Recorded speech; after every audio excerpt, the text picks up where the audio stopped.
Hello, everybody. Good afternoon, and welcome to another Thunder Thursday. I am here with one of the team leaders of the Red Rose Thunder. We have here Demetrius Davenport. Demetrius, what's going on? How you doing? I'm good, man. How you doing? Doing all right. Doing all right. So let's not waste any time and let's jump right into things. First of all, congratulations on the win last weekend. How you feeling? Feeling good, man. It was a well-needed win. We played good as a team. I'm proud of my guys, man. All right, so when you come into a home game versus a away game, what are some of the differences on how you approach the game? Home game is it's easier to meet an away game. You know the gym you coming to. You usually got a handle on the refs because you usually get around the same refs somehow. The drive isn't as bad. You usually have more time to prepare. Like we have a 12 o'clock shoot around that we do every day before the game, every game day before the game. So we get there at 12. We do go over what the defense is going to be, what our defense is going to be, press breaks, stuff like that. Get a shoot around in with the guys, good workout. Then you get a rest time. Then you go into getting ready for the game around 2:30. So that's usually how that goes. Away games usually got a long drive. And usually when you get there, you're probably getting out the car and playing or getting out the car and warming up, stuff like that, depending on how late you get there. And so it makes it harder, but it's part of being a professional. So. Oh, all right. So is this your first professional team that you've been on, or have you been on other professional teams in the past? I've been on other professional teams. Last year I played in the ABA for Norristown Knights. And the year before that, same thing. I was signed to go in Canada this year, but COVID hit and they made it. So I ended up playing for the Thunder. So, and then I might be going back in August to Canada. So. All right. All right. So let's talk about your past. Where you from originally? South Philadelphia. So. Born and raised. Yeah. All right. All right. All right. So what high school? I went to Academy of Palumbo High School, and then I finished my last year at Kiski Prep High School. Yeah, I played 3 years of high school basketball. I scored 1,600 points in 2 years at Palumbo, and then I scored like 500 points in my last year at Kiski Prep. I went to college. I went to University of Wisconsin, and then Mercyhurst, and then after that, started playing college ball. Pro ball, and now I'm here with the Thunder. Oh, all right, all right. So have you considered or ever thought about playing overseas? Has that thought ever come to mind, or are you just trying to stay here in the States? What are your plans? Nah, I like to travel, so like playing overseas is better for me than. Like I know a lot of dudes got the NBA aspirations and stuff like that. I had a different, I started playing basketball different than other people. Like I never had a dream of playing in the NBA. I played basketball growing up because the dudes in my neighborhood played it, and I was the only one going home after school. So I just started playing, and then I ended up getting good. And dudes like we go to school for free, so I kept doing that. And then after a while, they're like, "Yo, you can get paid to do this." Like people get paid to play basketball, so I was like, "All right." But yeah, so I know a lot of dudes on our team trying to make the NBA and stuff like that. But I'm fine with overseas and traveling and getting to see the world. So. All right. So then, if you could compare your game to any of the current or past NBA players, because those points that you just laid out sounds like you're an automatic bucket, and from what we've seen so far, I mean that's a fact. So if you could say, my style is a little bit of this, it's a little bit of that, or my style is just like this person, what would you say? I can't really compare, like, say my style is like somebody's, but growing up, I always try to make my game like Monte Ellis's because I love Monte Ellis was like my guy growing up. Oh, yeah. I loved Monte Ellis' game. Him and Iverson, like, of course, being from Philly, like, you from Philly, everybody know that's Uncle Bubba Chuck. You know what I mean? Everybody love AI. You know what I'm saying? So Yeah, but me being left-handed, like I go right most of the time, which is like odd for dudes guarding me because like when they see I'm left-handed, it's like you'll force them right. But like that's like my hand I favor. So I got a weird kind of game to me. I got like I'm heavy on the handles. Like everybody, that's what everybody always look at first. Like, oh, his handle is crazy. So like, yeah, I got a weird game, but yeah, Monte would be the dude I tried to mount in my game after when I was growing up. So. You guys are on a 3-game winning streak. So first of all, how are you feeling? Feeling good. The team is starting to come together. I think we coming into our final, like we was making a lot of moves during our season. Now we coming into like this is what our team going to be for the rest of the season. So we getting ready. We starting to gel together. So it's working out. Right. That's one of the things that we've really noticed from the first game to this current game, how the chemistry of the team is really coming together. Even down to the bench being a lot more vocal, especially at the end of the game. Has that been a discussion, or has that just like organically grown because of just being with the fellas and being with the coach over the course of the season? Was that intentional or was it organic? I mean, as a team, you want to come together. You want to become more of build a camaraderie between the guys, and that happened. It started to happen organically more when we started to like take trips. We go into other teams, playing against other teams. We taking 4-hour trips, 5-hour trips, and you got to stay in a hotel with guys. You spend more time. We got to eat after games and stuff like that. So you start to become like kind of like a brotherhood, laughing with guys, cracking jokes and stuff like that. So then it makes you want to play harder because now I know like if something happened, you got my back, I got your back. And so and this is your family during the season, like you know what I'm saying? So for some guys you spend more time here than you do with your family. So yeah. So like it came organically, but you always want that as a team, like in any sport. So And I'm really glad you brought up the trips because I actually wanted to circle back and talk about the traveling. Because you said it's sometimes you'll go from straight off the bus to onto the court and ready to go. So is there like heavy preparation, a lot of film, riding to the games, or is it more like a R&R kind of thing, rest and relaxation, get your mind right before the games? I don't know about for other guys. Some guys do it differently, but for me, I'm more of like I listen to music to lock into the game. So like I'll chill, listen to some music. And basically like for me, I've always been like this as a kid. I like play the game in my head. So like what I want to happen, what I think will happen, any bad scenarios that could happen, I play them out before they happen. So when they do happen, I'm prepared. So that's just how I operate. It's how I've always been. And anything I do, like before I go into a situation, I'm gonna play it out in my head, so I know if anything happens, I'm prepared and having a solution to it. All right, so what's on your playlist then? Playlist, got a bunch of stuff. Lil Durk, Journey, Don't Stop Believing. My girlfriend hates it, but it's part of my thing. A bunch of stuff. Drake, obviously. I got some old school Biggie. I got some Jay-Z, J. Cole, waiting for his album to drop. So yeah. Talking about J. Cole, let's stop right there. This wasn't part of the series of questions, but let's talk about J. Cole. What are your thoughts on J. Cole becoming a pro ball player in Africa? I think that's dope, man. I'm seeing more rappers do that. Like and I respect it. He can play. I watch tapes of him playing. I've seen him play in New York one time. So he definitely can hoop. And that's dope that he's going back to the motherland and putting on the show for them, and it's helping bring them revenue and stuff like that. So right. Yeah. That's good. Do you see yourself over there possibly? Sure, I always said I wanted to take a trip to Africa. So if I could, if I could get a team to offer me something, I would definitely go over there and play.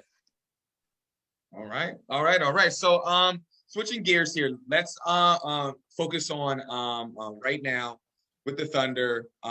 You all 3-game winning streak, making your playoff push. So what's different now, heading into the playoffs and solidifying your position? Just staying together. Like, we know basketball is a game of runs, so a team is gonna get out on you sometimes. As long as you withstand the storm, you stay together, you gel together, play for each other, we'll be fine. Talent wise, I can't see no team in the league beating us. The only times we do lose, the games we have lost, we lost because of us. We played the perfect game for the team to beat us. So if we stay together and we play for each other, I can't see nobody beating us. Right. So have you ever experienced any kind of career lows, whether it was a slump, an injury, or a point of disinterest maybe? Has that ever plagued you in your career so far? Yeah, I had a time period where like basketball wasn't like my favorite thing in the world. You know what I'm saying? But you know, that's part of life. Like, you go through highs and lows, and you get through it, you work through it, and then you get your love back. You know what I'm saying? So then, do you take that same mentality when there's like a low during the game? Do you take that same mentality and apply that to the game? Like, all right, well, we got to get through it. Or what goes through your mind when you're having that low, when you see the other team go on their run and maybe see that big lead kind of diminish? Yeah. So like, throughout my whole life, like, that's just my lifestyle, period. I'm just like that. I'm an even kill person. My girlfriend hates it. She tells me all the time she hates that I don't have a reaction to certain stuff.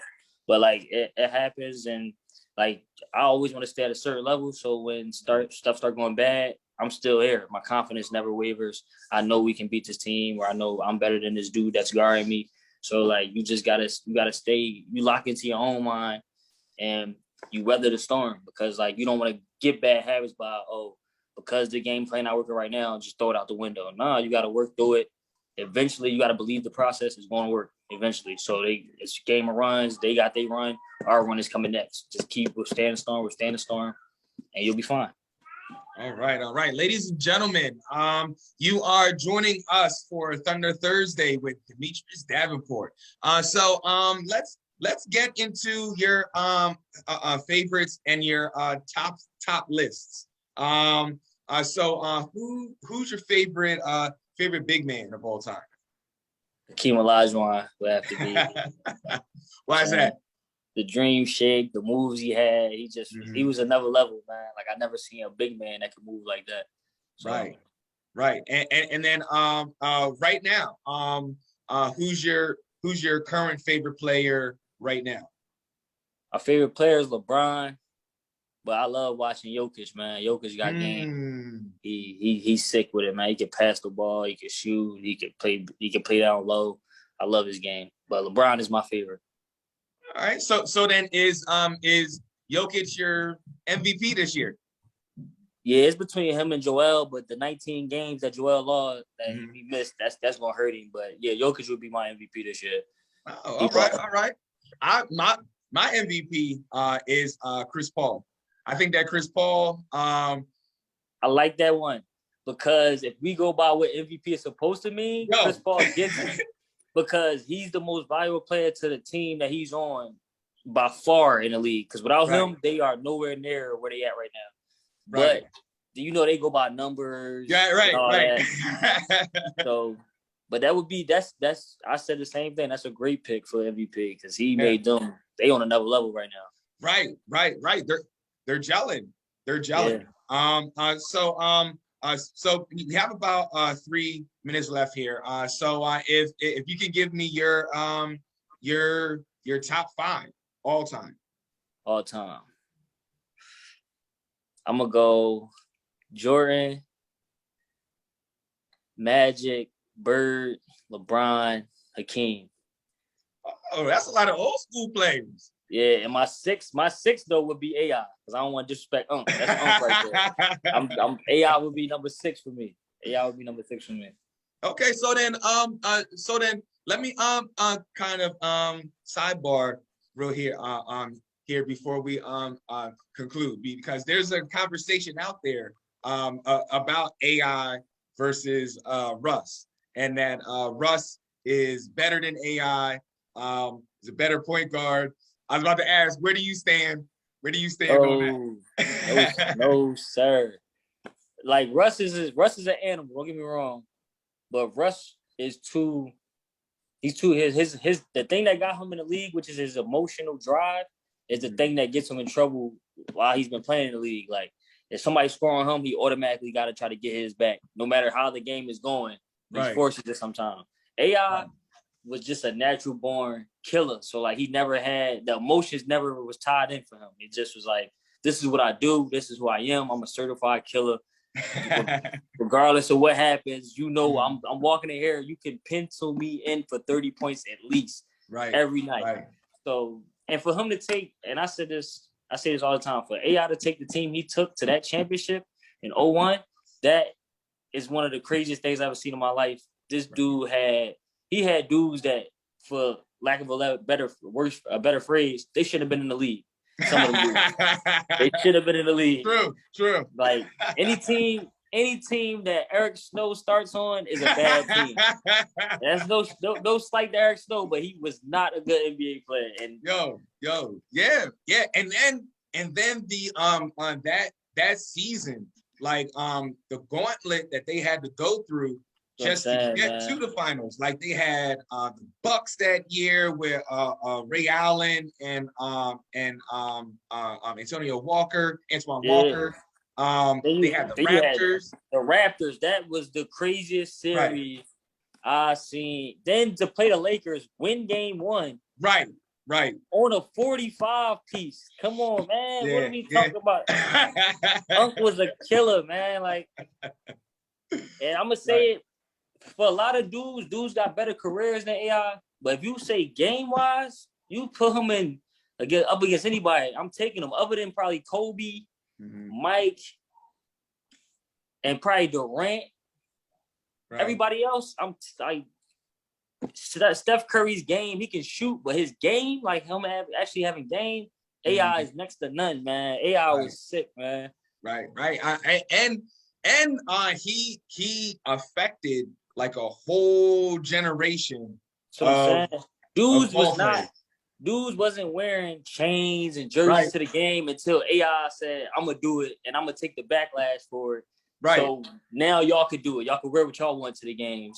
But before that, dudes were wearing the big suits, like they going to a funeral or something. It just was horrible, man. AI said, listen, I'm from the hood. I don't wear that stuff when I'm back home, so I'm not gonna wear it now.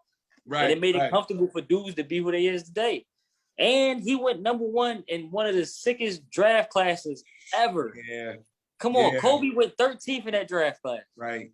You got Ray Allen, Steve Nash. Come on, man. It's multiple Hall of Famers in that class, and he went first. Come on, man. That is true. That is true. Well, all right.